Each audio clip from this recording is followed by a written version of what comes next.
A fisioterapia na saúde da mulher, ela trata disfunções como, por exemplo, a incontinência urinária, que é o que a gente vai focar hoje aqui no programa, a constipação, disfunções sexuais, prolapso uterino, prolapso de bexiga, que é o que, no caso, seria o extravasamento dos órgãos para fora por meio do canal vaginal, digamos assim.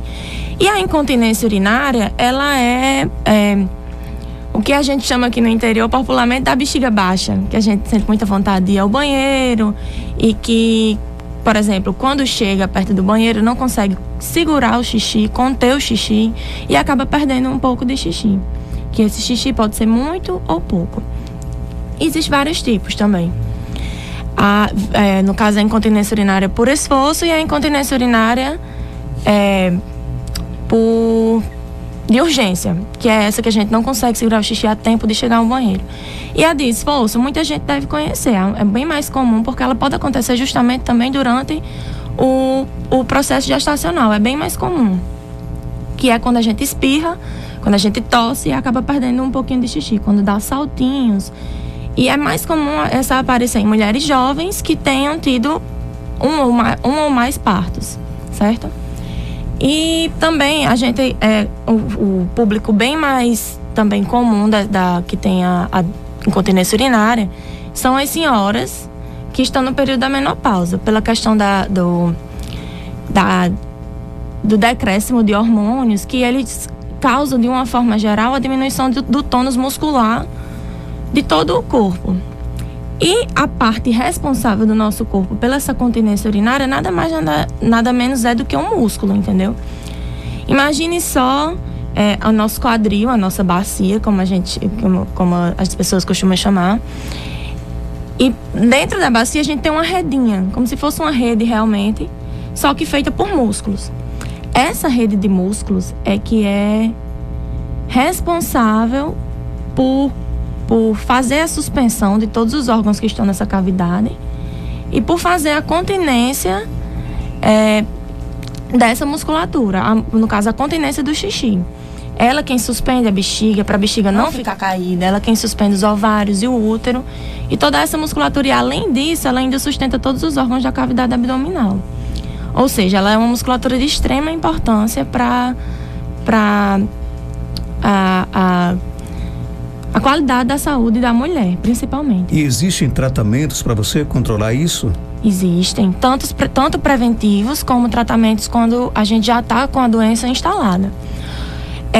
Todo tratamento, seja ele preventivo, ou seja ele realmente tratamento da doença, eles estão voltados todo em volta do fortalecimento dessa musculatura. O problema, Marcos, é porque por ser uma musculatura que ela está bem interna e ser uma musculatura que não é tão de ação como, por exemplo, o bíceps, o braço, que a gente está mexendo toda hora, as mulheres elas não têm muito conhecimento de onde que fica, de como fica e de como contrai, certo? Mas o tratamento preventivo, a gente utiliza principalmente exercícios que possam ser feitos, são exercícios sem peso, são exercícios que podem ser feitos em casa e a qualquer momento do dia.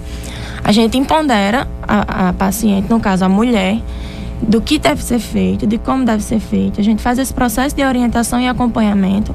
O acompanhamento ele só não é tão digamos assim, diário, como no caso do tratamento da doença.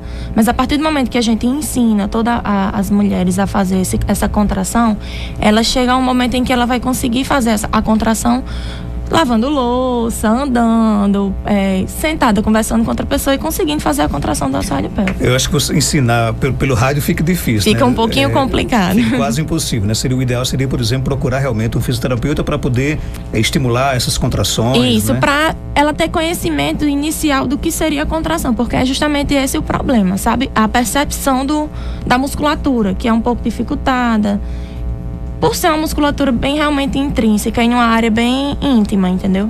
Mas dá para ser feita essa contração sem precisar inicialmente fazer algum tratamento invasivo, porque a fisioterapia trata também essas doenças com a parte do tratamento que é invasiva. Aí para isso a gente tem vários recursos. A gente utiliza já entrando agora um pouquinho na parte do tratamento geral da incontinência urinária, a gente utiliza como método de avaliação e também como método de tratamento alguns aparelhos, como por exemplo o biofeedback, que foi um aparelho recentemente adquirido pela clínica, na Centerfísio, que ele tanto serve para avaliar a musculatura, a força da musculatura, como ele serve para tratar, porque como o próprio nome já disse, ele dá o feedback. Então ele é um aparelho que ele é sensível à pressão, e quando a mulher ela faz a contração do assoalho, que ela no aparelho mostra como se fossem umas colunas subindo à medida que a contração do músculo vai acontecendo. Facilita até para ela entender aonde está a musculatura e fazer a contração. Ou seja, já é um facilitador de metade do processo do tratamento. Agora, por exemplo, eu sei que agora, nesse momento, muitas mulheres estão nos ouvindo, mesmo que a gente tenha uma certa dificuldade de ensinar através do rádio, né? Mas, por exemplo, que tipos de exercícios elas podem fazer na própria casa dela? E que, de repente, pode ajudar nesse combate à incontinência urinária? Vamos lá. Uma coisa que eu costumo pedir para a pessoa fazer somente uma vez, que é para ela entender onde é que está a contração do assoalho pélvico, prestem bem atenção, que é para fazer só uma vez, que isso aí não é para ficar fazendo rotineiramente. É quando a gente tiver com a bexiga bem cheia, que precisar ir ao banheiro, quando o fluxo do xixi já estiver saindo, a gente tentar cortar o fluxo do xixi, sem prender a respiração, sem fechar a perna, só tentando realmente prender o xixi. Se você conseguir fazer isso e o xixi cessar, aí você vai ter feito uma contração do assoalho pélvico perfeita. Aí essa contração, esse corte do xixi seria a contração do assoalho pélvico. Outra forma também é você tentar, deitada principalmente, colocar a mão por cima da calcinha mesmo e tentar fazer força de prender xixi. Quando a gente está muito apertada, que a gente precisa ir ao banheiro, a gente geralmente não prende o xixi. O ruim é que a gente utiliza de mecanismos que não são benéficos, como por exemplo fechar a perna, porque aí a gente está utilizando de uma musculatura que não é feita para prender o xixi. Aí por isso que eu peço para ficar deitada, porque a gente tem um alívio das pernas e a gente não utiliza tanto essa musculatura. E com a mão por cima da calcinha, a gente faz essa força de prender xixi, e as mulheres elas vão perceber que o ânus e o canal uretral, o da vagina, da saída do xixi, eles vão se aproximar. Essa seria a contração do assoalho. Porque nós temos nessa área um músculo que ele passa em volta do canal uretral e em volta do ânus. Ele se aperta. E tem a região do períneo também, que dá para palpar, que é entre o ânus e o canal vaginal, que se você palpar ela durante e tentar fazer força de prender xixi, e tentar fazer força de prender xixi, a gente vai sentir essa musculatura ela se movimentando. Pronto, entendido o que é a contração do assoalho pélvico, a gente teria como associar a respiração, puxando o ar pelo nariz, soltando o ar pela boca bem lentamente, e à medida que for soltando o ar pela boca, a gente fazer essa força de prender xixi. Isso você pode fazer diariamente, é isso que eu estou dizendo. A gente pode acordar, enquanto está lavando louça, fazer essa contração. É o bom do tratamento, porque em casa a gente não precisa separar necessariamente um período do tempo exclusivamente para o trabalho preventivo, diga-se de passagem, para a gente prevenir que essas doenças apareçam. Ou seja, dá para ser feito a qualquer momento do dia, trabalhando. E isso seria assim, um exercício bom de se fazer. Pelo menos tentar fazer umas 10 contrações durante o dia, inicialmente. E aos poucos e aumentando essas contrações. Doutora Júlia Guerra, se não for tratado, que tipos de males a incontinência urinária pode trazer para a mulher? Olha, Marcos, vários. Porque como eu disse a você, todas as doenças dessa parte de incontinência urinária, constipação e prolapso, elas estão em torno do enfraquecimento dessa musculatura. Ou seja, às vezes a gente tem um problema de incontinência urinária e acaba tratando junto com essa doença a prevenção, no caso, de um prolapso mais na frente. O prolapso é mais comum com as pessoas, as senhoras acima de 55, 60 anos. Mas é justamente isso, é uma doença que aparece sem dar recado e que pode ser uma complicação da incontinência. Uma pessoa jovem, uma mulher jovem teve incontinência urinária no período pós-parto, por exemplo, vou dar um exemplo bem assim. e que não tratou. Quando chegou no período pós-menopausa, a situação se complicou e acabou tendo um prolapso. E o prolapso, assim, a fisioterapia trata, mas eles são divididos em 3 níveis e que o 3º nível já é cirúrgico, ou seja, a mulher ela pode tanto ter um prolapso já avançado, como pode não ter, mas de toda forma o tratamento é um pouquinho mais complicado. Ou seja, tratar desde o início, desde a pequena perda de xixi, já é um facilitador para a gente não ter complicações no período da menopausa, que é um período que eu acredito que já é tão complicado e a gente precisa mais de repouso, digamos assim, de qualidade de vida e não de mais problemas, né? A nossa ouvinte Maria José está perguntando aqui o seguinte: ela disse que passou recentemente por uma cirurgia de câncer de mama, né? Certo. E ela quer saber que tipo de ajuda a fisioterapia pode dar a ela. Pronto, a fisioterapia no câncer de mama é outra área também bastante importante, e a fisioterapia também acompanha desde o processo de anterior à remoção da mama, certo? A fisioterapia nessa parte, ela vai tratar principalmente as aderências, porque a gente não pode utilizar de calor, de nada que possa facilitar que esse câncer se espalhe. Que por mais que tenha sido retirado, a gente não sabe ainda, né? O que é que pode ainda ter ficado de resquícios. Então, ela vai trabalhar essa parte da saúde da mulher para liberar essas aderências de pele, para a mulher ter condições de fazer todas as suas atividades diárias sem nenhum problema. O foco principal é esse, de trabalhar as movimentações do ombro em todos os ângulos, que acredito eu, Maria José, que você também está tendo um pouquinho de dificuldade para abrir o braço todo, para levantar o braço todo. Então a fisioterapia vai tratar nessa parte, e quando o câncer ele já tiver quando já tiver se esvaído, se tiver ido todo embora, a gente vai trabalhar a parte do fortalecimento muscular, em exercícios sempre trabalhando sem peso, digamos assim. A gente utiliza da força do corpo para fortalecer a musculatura. Então é antes, durante o processo e depois, né?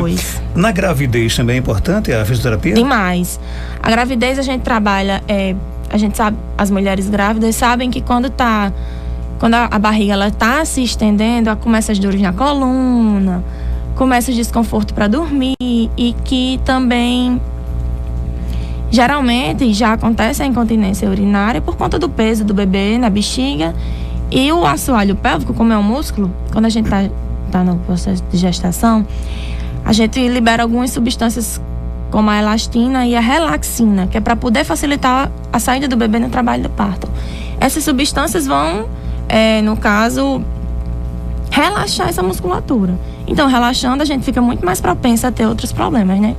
Aí a gente envolve todo esse fortalecimento muscular global do corpo da paciente, para que ela não tenha incômodos durante a gestação, principalmente incômodos de coluna. A gente trabalha também a questão da retenção de líquidos, que a gestante ela retém muito líquido. A gente trabalha com drenagens e trabalha também na questão preventiva da incontinência urinária, que é muito comum acontecer no período pós-parto, principalmente nos meses iniciais, que a gente chama o puerpério. O puerpério inicial e o tardio é geralmente onde aparecem essas doenças. E é isso, de uma forma geral, a gente também facilita, faz exercícios de elasticidade para facilitar a gestante no parto normal. Quando ela tem a propensão a ter o parto normal, a gente auxilia ela já se preparando para o parto normal. Há como reduzir o impacto da dor do parto? Eu acho que reduzir a dor do parto é um pouquinho complicado a gente utilizar esse termo, porque eu acho que não tem. Não tem, né? Não tem, porque na realidade, a musculatura do assoalho pélvico, quando ela está bem fortalecida, a gestante ela vai sentir a dor, mas no caso do trabalho de parto, por ser mais facilitado, o parto ser mais rápido, a dor se torna por um período mais curto. E a dor é uma questão muito relativa, porque vai de pessoa para pessoa. Tem gente que não sente muita dor, tem gente que sente dor. Mas é isso que eu estou dizendo. Por a gente fazer a fisioterapia no processo anterior ao parto, o parto ele vai se tornar mais rápido e o período de dor ele vai ser bem menor. Ou seja, já é um benefício. Nós estamos aqui falando na importância da fisioterapia para a saúde da mulher. Existem mulheres que não podem fazer fisioterapia? Tem alguma restrição? Assim, não existe um grupo específico que não possa fazer. Porque a gente tem grupos, por exemplo, vou dar um exemplo na parte gestacional, de saúde, que elas têm hipertensão gestacional ou então a diabetes gestacional. A fisioterapia também faz o acompanhamento desses grupos, só que os tipos de exercícios é que mudam. São exercícios mais leves e mais voltados para o conforto e a qualidade de sono, por exemplo, a analgesia de dores, mais voltados para essa parte. Mas os exercícios ainda assim, eles ainda existem, a fisioterapia ainda também acompanha. Ok, então uma pergunta aqui que vem da nossa ouvinte Francisca, né? Certamente deve ser a pergunta de muitas pessoas que também nos escutam nesse momento. Ela que está se recuperando dessa tal de chikungunya, né? Uhum. Ela quer saber que tipo de exercício ela pode fazer para voltar à vida normal dela. Bom, como é o nome dela? Francisca? Francisca, eu acho assim, a chikungunya ela é uma doença que ela acomete bem as articulações, a gente fica bem dolorida. E assim, de início, eu indicaria uma caminhada muito leve, só como caminhada a passeio, para ela ir se acostumando. Porque não é todo mundo também que se dá com essa caminhada inicial. A gente sabe que o período de crise da chikungunya, ele vai e volta. E exercícios assim, para você fazer em casa mesmo, alongamentos. Tem que começar alongando o membro superior, a gente tem uns alongamentos bem fáceis de fazer. Alongamento que a gente faz quando acorda mesmo deitada na cama e tenta pegar no pé. Estrelar os dedos, pode? Estralar os dedos, não muito, mas esse fato de cruzar as mãos e esticar para frente e segurar um pouquinho, 30 segundos, já é uma forma de você acordar a musculatura, de você ir preparando seu corpo para começar um exercício. E assim, a caminhada eu aconselho fazer se for acompanhado por algum profissional, seja ele da educação física, em alguns grupos aqui, eu sei que em Caicó eles têm esses grupos de exercício físico em praça, por algum profissional realmente que possa dar algum suporte, porque é isso que eu estou dizendo, possa ser que venha um período de crise e ela também sinta um pouquinho de dor. Então, assim, se ela não tiver como ser acompanhada por algum profissional, fazer esses alongamentos em casa, sem pegar peso, e uma caminhada leve pela rua, sem subir muito ladeira, sem descer muito ladeira. Ok, eu quero aqui agradecer a sua participação. Foi um prazer receber a doutora Júlia Guerra hoje aqui no quadro Check-up no rádio. Como eu já disse aqui no início do programa, ela atende na clínica, né? A Center Físio, na rua Maria de Fátima Gomes, 1260, no bairro Penedo, aqui em Caicó, em frente ao antigo bode assado. Doutora Júlia, muito obrigado por sua participação. Algo mais a acrescentar? Pode ficar à vontade. Obrigada, Marcos. Obrigada, ouvintes. E eu queria reforçar que eu estou trabalhando lá na Center Físio, do Dr. Cleiton Leite, e que lá eu estou responsável pela parte de saúde da mulher e estética, que a gente está extremamente preparado para receber todas as mulheres que tenham algum problema. E não se acanhem. Eu sei que é um problema um pouco íntimo, mas que a gente está lá para receber vocês. E garanto que vai ser um tratamento, com certeza, muito efetivo.